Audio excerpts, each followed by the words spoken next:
Things you really shouldn't do in the gym. By no means is this going to be a comprehensive list. There's no way I'm going to be able to come up with every single thing out there that you shouldn't be doing. However, hopefully you'll get some ideas from this and understand the general concept. So this goes from the small things where you're like wasting your time to the unbelievably stupid things where you're just asking for an injury. Let's start off with something very obvious. Preacher curls. There's nothing wrong with preacher curls. You can do preacher curls, but you probably shouldn't do a 1 rep max preacher curl. Does that make sense? Is that a logical thing to think about here? Your arm is locked in place. We're going to put a 1 rep max load on it. And what happens if you fail? You tear your bicep tendon. Maybe that's not a great movement for you to load maximally. Does that make sense? I feel like this should be common sense to people. However, apparently it's not. Hence why I'm making a video about these things.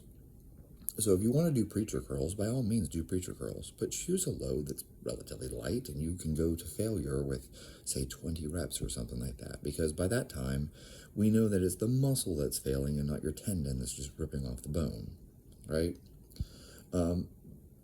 Maybe a 1 rep max side bend. Probably not a good idea. Probably a 1 rep max Jefferson curl, except for maybe the most advanced of lifters out there, okay? Most people will probably be better off staying with a lightweight and doing sets of 20 to, develop that. I'm not going to say you need Jefferson curls. I don't believe that this is the magical fix to all your back pain. I've certainly tried them. I didn't benefit from them. It didn't get rid of my back pain. But I'm not going to deny that some people find benefit from this movement. However, what I will say, I don't think there's a benefit to you doing a 1 rep max Jefferson curl other than maybe impressing other people. I feel like you doing a heavy 5 is more than sufficient. Why would you risk failure on a 1 rep max? Some of these things should be obvious, like hamstring curls. Should you do a 1 rep max hamstring curl, or would it make more sense for you just to go heavy enough that you're doing good hard sets of 10? Now, some of these things aren't inherently injurious, right? I don't want to say, if you do a Turkish get-up, it's just an injurious movement. But I will say to you that doing a 1 rep max Turkish get-up is probably not a very good idea. The risk of injury far outweighs the reward. So why not go a little lighter and do sets of 5? I'm not even telling you don't do heavy. I'm not telling you don't do heavy hamstring curls or don't do heavy Jefferson curls. I'm not telling you don't do heavy Turkish get-ups. But I am telling you trying to max out on certain things is really just lifting for the gram, right? You're doing it for attention. But does it actually have a whole lot of benefit? No. Similarly, let's take a kettlebell windmill, or maybe you use a dumbbell. That's probably not a movement that you want to max out on. Why would you do that? That doesn't make any sense. You should be doing good hard sets of 10 or something, right? Like, we don't want to just be wimpy and not push ourselves at all. But there are certain movements where it doesn't make sense for you to do a 1 rep max. It just doesn't. Lunges. For the love of God, folks, lunges are not a strength movement. They're not. I can load a back squat far more and more safely than I can load a lunge. It's cool. You did a lunge with 365 pounds. Congratulations. I think his name's Joey Cavalier. He's a bodybuilder. He would do walking lunges with 375 pounds or something like that. And he would do a lot of them. Now, if you're very, very strong, maybe you have 405 pounds on your back and you do sets of 20 walking lunges. And that's completely fine because you're very strong and you're very capable of doing that.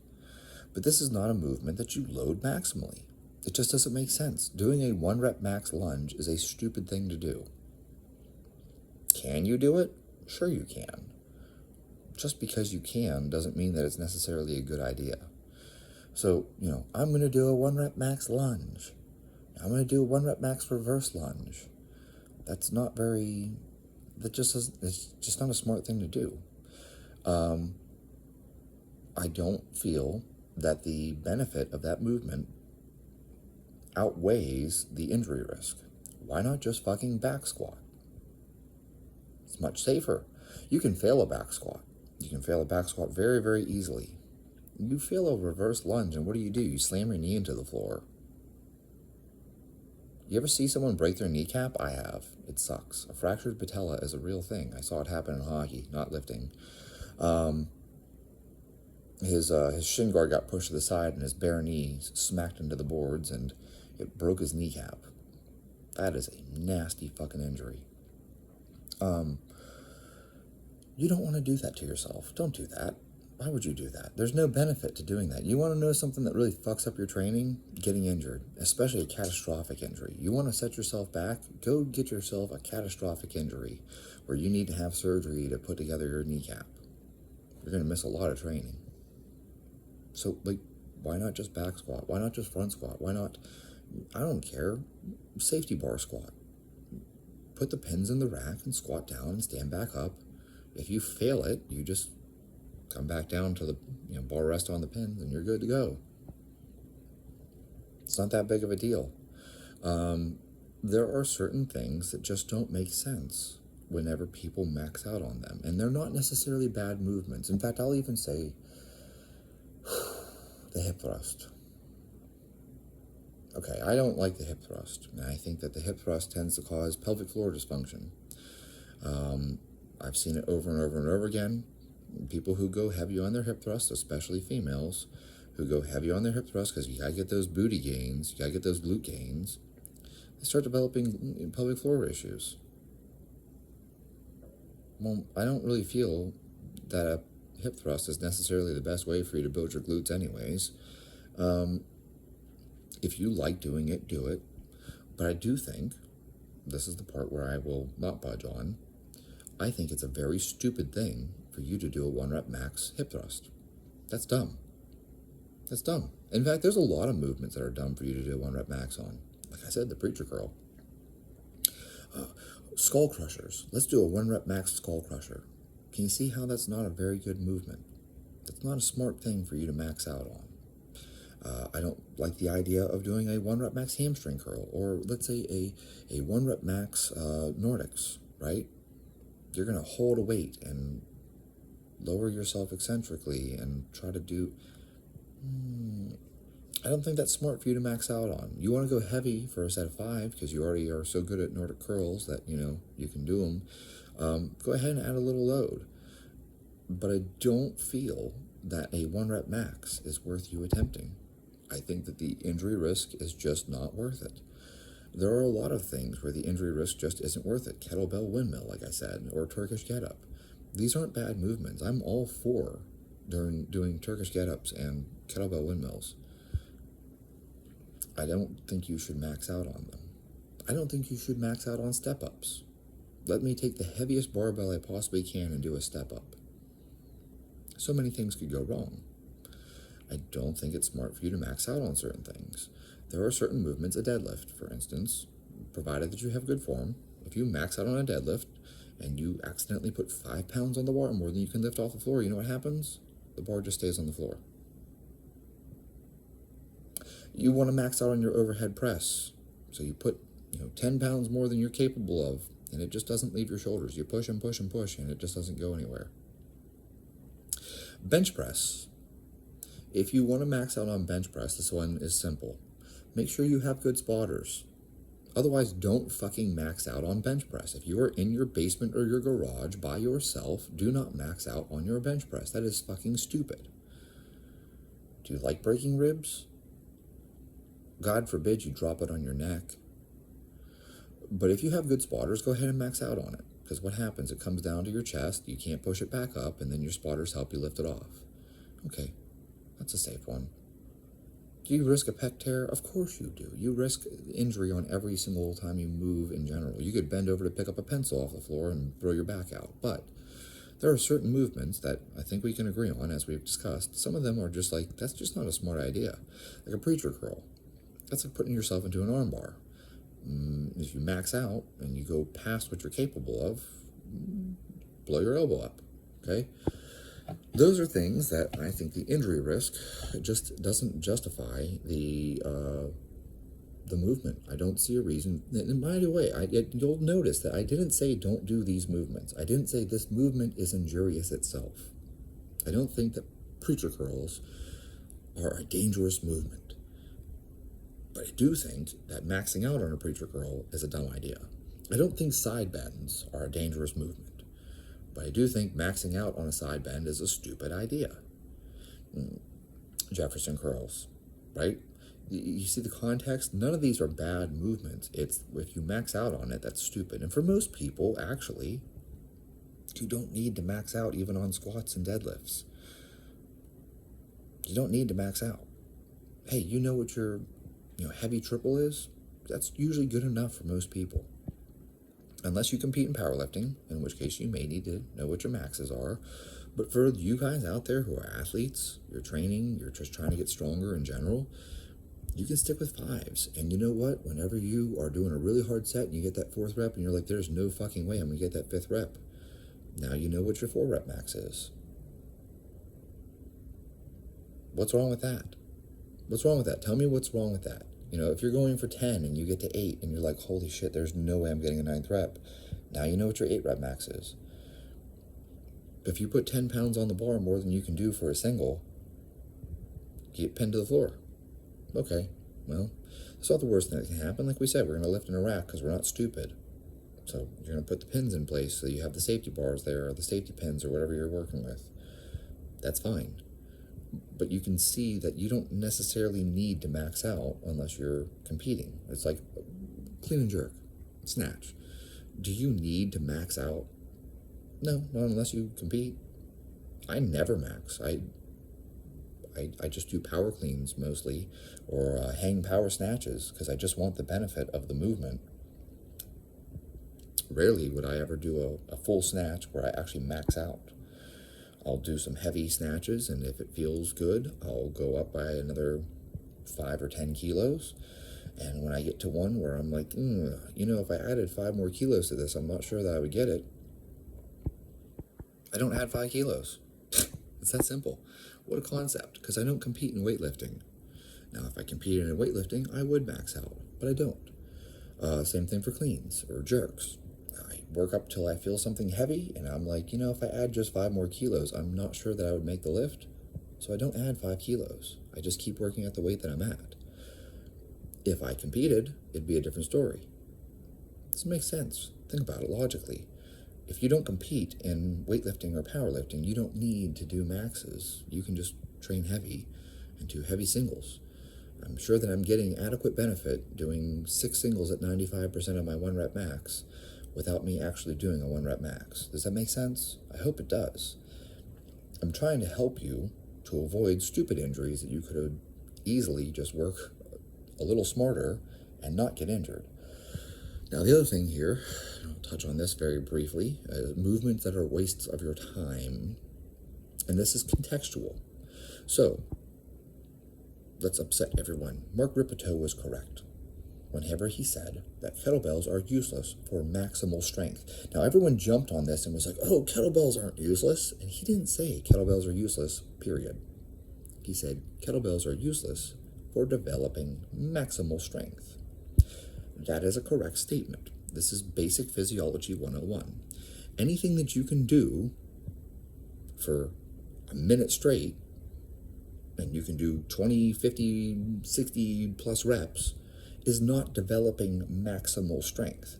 Maximal strength is developed whenever you are using the ATP-CP pathway, okay?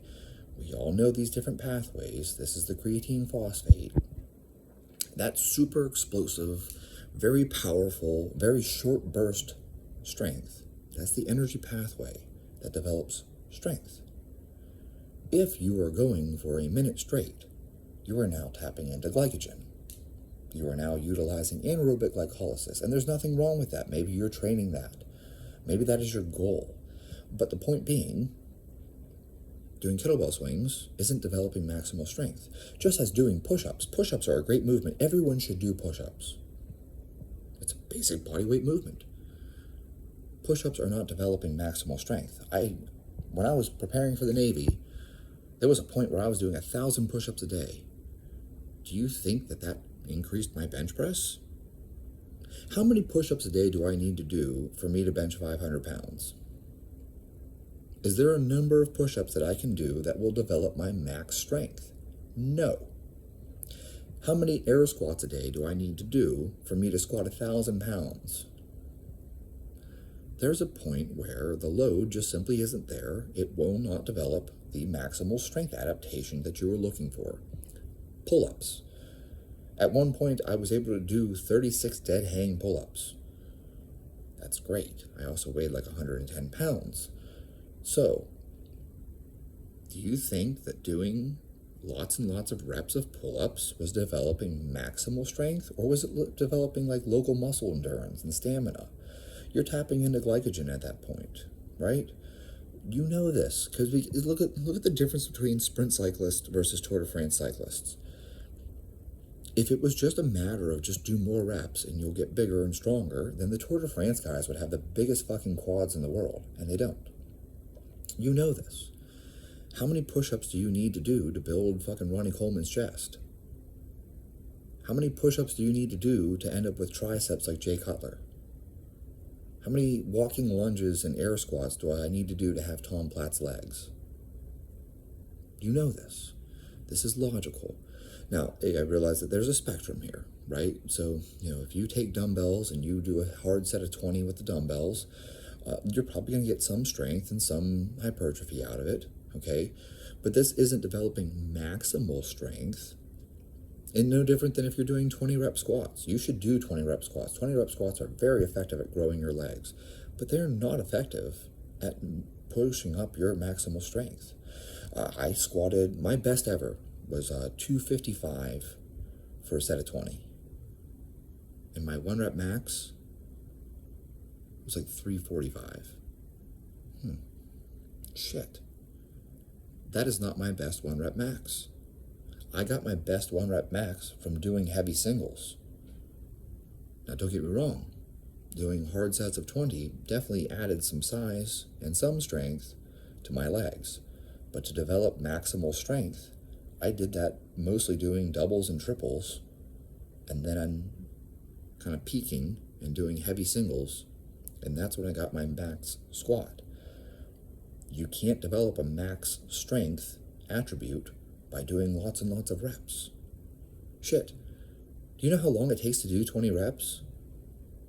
I used to do sets of 50. That's like 5-6 minutes straight of squats. That is not developing maximal strength.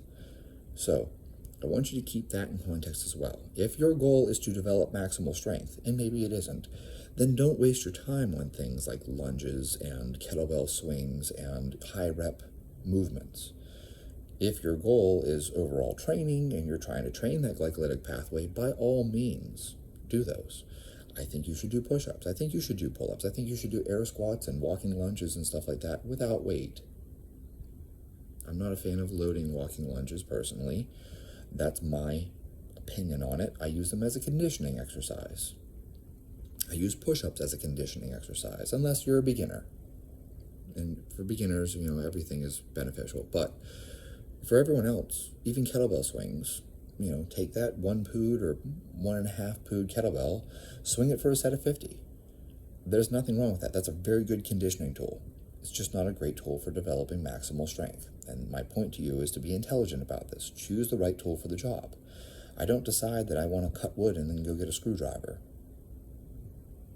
I don't drive nails with a screwdriver either. You choose the right tool for the job. You don't cut down a tree with a fucking X-Acto knife.